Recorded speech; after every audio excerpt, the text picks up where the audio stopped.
Across the endless grasslands that stretch from the Black Sea to the far reaches of Central Asia, a people once thundered on horseback like a living storm.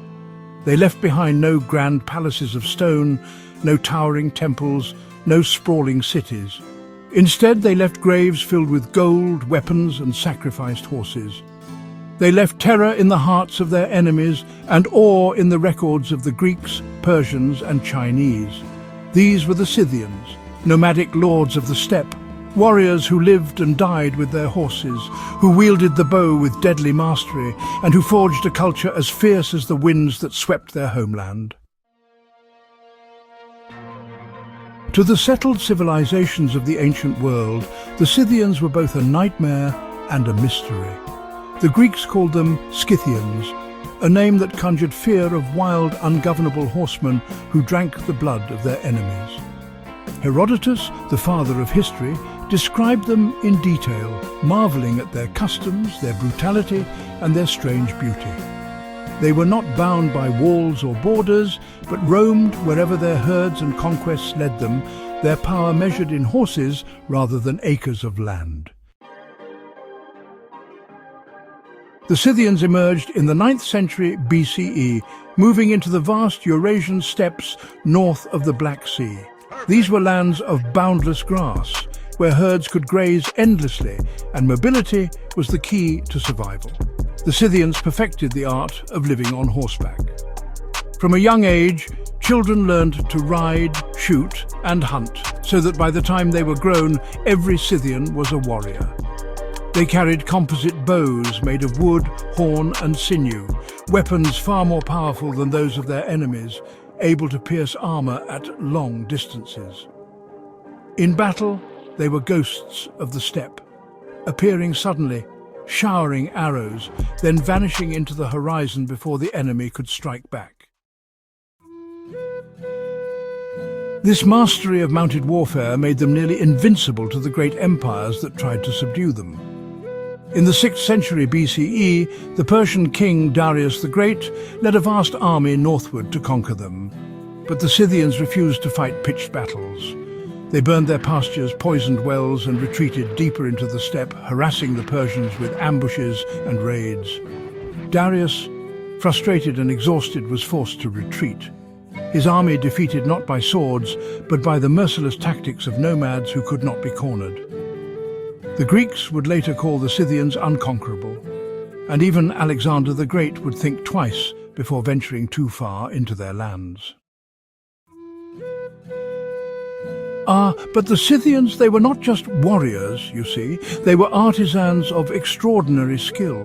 The treasures unearthed from their burial mounds, or kurgans as they're called, reveal a world of dazzling craftsmanship. Gold was their favoured medium, carefully hammered into intricate designs of stags, eagles, panthers, and fantastical beasts. These objects, well, they were not mere ornaments. They carried deep spiritual meaning, symbols of power, protection, and the eternal struggle between life and death.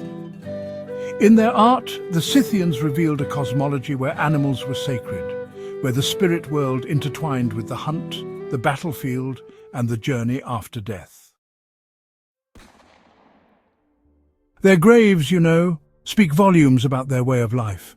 Chieftains were buried with their weapons, armor, wives, servants, and horses, ensuring they entered the next world as lords of the steppe, just as they had been in life. Some burials contained dozens of sacrificed horses, adorned with elaborate trappings, testifying to the central role of these animals in Scythian identity. Horses were more than just beasts of burden. They were companions in war, symbols of wealth, and keys to survival. Without the horse, well, there could be no Scythian civilization. The Scythians lived in felt tents mounted on wagons, moving with the seasons in search of fresh pastures. Their society was organized into clans, bound by loyalty to chieftains who proved their authority through war and generosity. Women too held remarkable status among the Scythians. Archaeological discoveries have revealed the burials of women warriors buried with bows, arrows, and armor. These graves, you see, may have inspired the Greek legends of the Amazons, those fierce warrior women who fought alongside or against men. For the Scythians, women could indeed ride, hunt and fight, embodying the same martial spirit as their brothers. Religion was woven into every aspect of their existence. They worshipped a pantheon of gods tied to the sky, the earth, and, well, the forces of nature. Rituals often involved sacrifices of animals and sometimes even humans to honor the divine and ensure victory in war. The use of fire, hemp smoke, and ecstatic ceremonies bound them to their gods and ancestors. Herodotus describes Scythians inhaling the smoke of burning cannabis seeds, rejoicing as the fumes transported them into altered states of worship and communion. Their reputation for savagery was not exaggerated. They were said to drink the blood of the first enemy they slew in battle, to flay their foes and use their skins as cloaks, to turn skulls into drinking cups.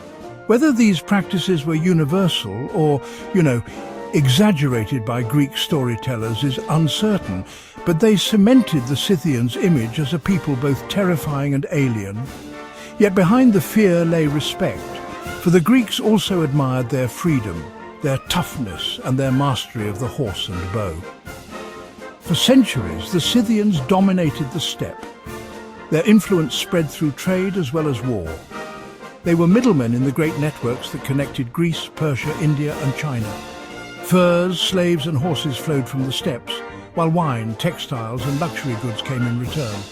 Scythian goldwork shows both native genius and the influence of Greek styles, proof of cultural exchange between settled and nomadic worlds. But no empire of the steppe lasts forever. By the 3rd century BCE, new nomadic groups such as the Sarmatians began to press against the Scythians. Slowly, their power waned, their lands shrinking as enemies pushed them aside. Some groups migrated southward, settling in Crimea and along the Black Sea coast, where they maintained a diminished kingdom under Greek influence. Others were absorbed by rising powers, their identity fading into the vast tapestry of steppe peoples. Yet their legacy endured, shaping the image of the steppe nomad that would echo through history in the Huns, the Mongols, and, well, countless others. The Scythians were more than barbarians on horseback. They were a people who lived in harmony with the harsh demands of the steppe, who transformed mobility into a form of power, and who expressed their spirit through gold, myth, and ritual. They were feared because they could not be controlled, admired because they embodied freedom, and remembered because their way of life defied the empires that sought to tame them. In the end, the Scythians remind us that civilization is not always measured in stone monuments or written laws. It can also be found in the thunder of hooves across endless grasslands, in the glitter of gold, buried beneath the earth, in the fierce independence of people who chose movement over permanence. The lords of the steppe may have vanished, but in every story of warrior nomads, in every legend of Amazons, in every artifact of gold pulled from a frozen kurgan, their spirit rides on, eternal as the wind.